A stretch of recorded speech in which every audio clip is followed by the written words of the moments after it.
Bible Made Simple.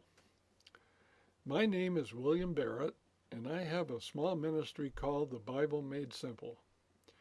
And we're going to look at how the Bible can be made simple today. The acted parable of Jonathan and the two rocks. In 1 Corinthians chapter 10, verse 11, we find this statement by Paul. Now all these things happen unto them for ensamples, and they are written for our admonition, upon whom the ends of the world are come. Now when we look at this word ensamples, in the Strong's Concordance, number 5179, the word is tupos, and it means a model for warning, a type, a figure. Another interesting thing about this verse, besides it telling us that the things that were written in the Old Testament about the Jewish people are written for our admonition, is the fact that it says all the things, making it very easy. You don't have to pick out particular stories or things and say, okay, these are written for our admonition, for those of us who live at the end of the world. No, it says all the things. And so we're going to have to look at these Bible stories as acted parables of things that not only happened to the Jewish people on a local basis, but things that are going to happen to spiritual Israel, the church, in the last days on a worldwide basis. These things are going to be repeated again, and so we want to look at this as an acted parable. And the passage says this in 1 Samuel chapter 14, verse 4 and 5. Quote, and between the passages by which Jonathan sought to go over unto the Philistines' garrison, there was a sharp rock on the one side and a sharp rock on the other side.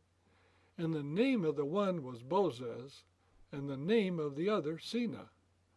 The forefront of the one was situate northward over against Michmash, and the other southward over against Gibeah. Now what questions do you have as you read this verse with me? Well, wouldn't you want to know why in the world these rocks are named? Why is it so specific to tell us the direction that these cities are located at and their names?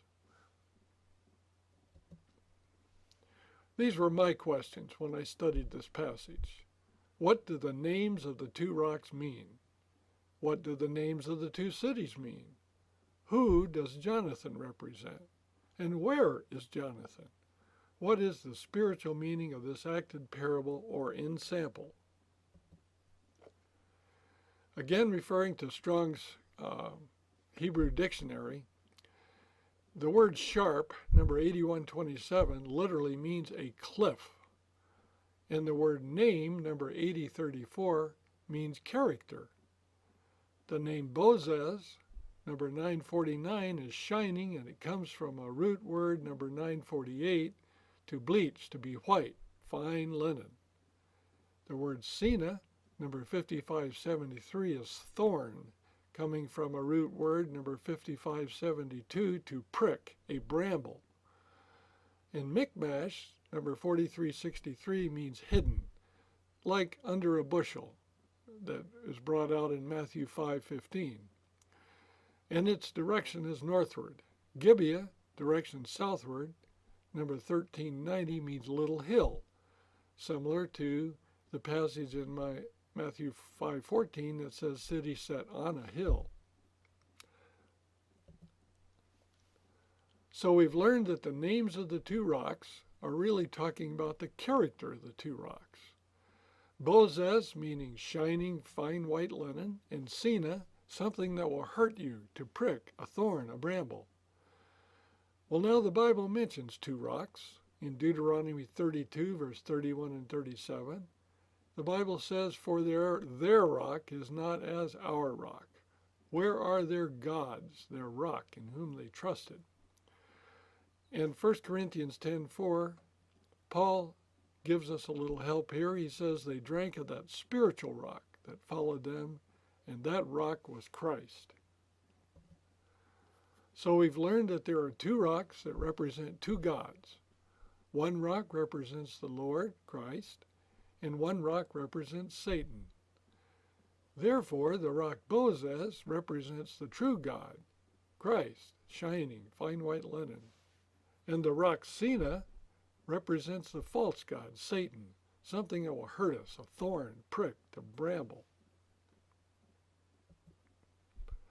The two cities, Michmash, northward, means hidden, like under a bushel. And Gibeah means little hill. These two cities, as far apart as the compass directions of north and south, represent the actions of the two persons.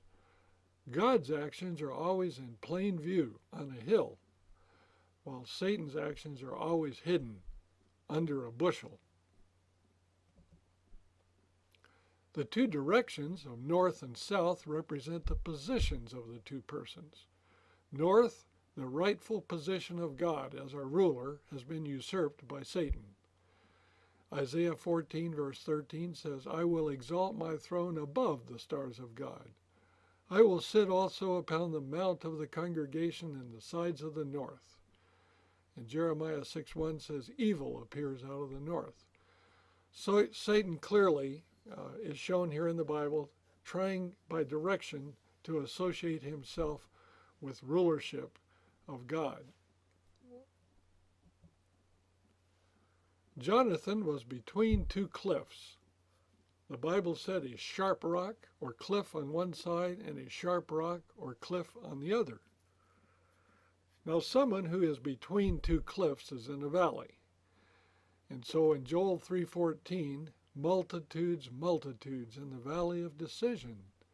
For the day of the Lord is near in the valley of decision. So we've learned here that the valley represents a decision. Now we're ready to take a look and see what the spiritual meaning of this action parable really is. In the story, Jonathan is on a journey to fight with his enemy. As he travels, he must pass through a valley where the two rocks are. Jonathan represents a person on the journey of life. Each person must enter the valley of decision, and they must choose between the two rocks.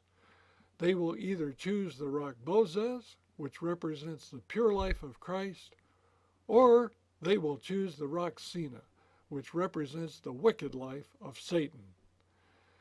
Very soon, all of us are going to have to choose between these two rocks.